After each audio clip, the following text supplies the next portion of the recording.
Hello, gents and gentiles. Today you're going to help me by raging. In this episode, we is gonna get existential. Existentialism is basically concerned with the nature of existence. Questions and statements like, what is the meaning of life? Or, I think, therefore I am. These are of an existential inquiry. My theory of existence for many, many years has been based on science. Science that is most likely wrong, or rather, incomplete.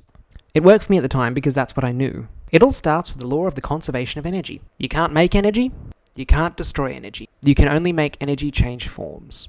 For example, chemical to electrical to heat and light. You can expand on this theory by saying matter is coagulated energy. If we look at any piece of matter on an atomic level, we see electrons spinning around the outside.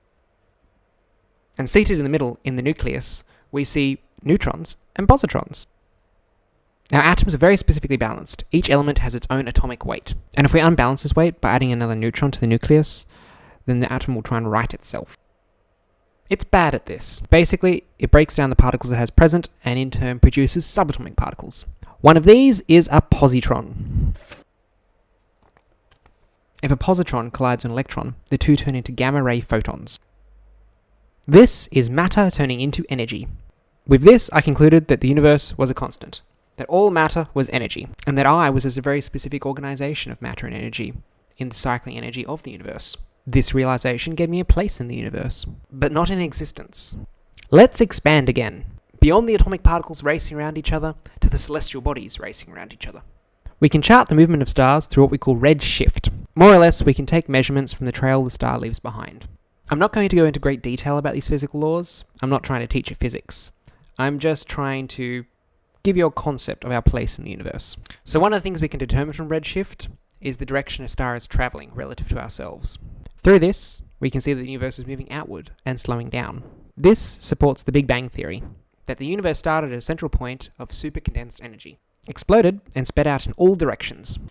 Eventually, that outward energy will become exhausted, and the universe will collapse in on itself, and then expand out again. So let's break this down. We have a universe with a set amount of energy, and is working on a cycle of it expand and contract, over and over again.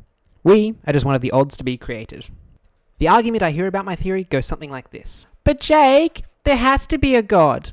It's so unlikely that we would just happen upon a solar system with a planet in it that we can actually survive on. Okay, so follow me here. I'm not trying to disprove God. I have plenty of other theories about omnipotence, which if you want to hear about them, I will vlog.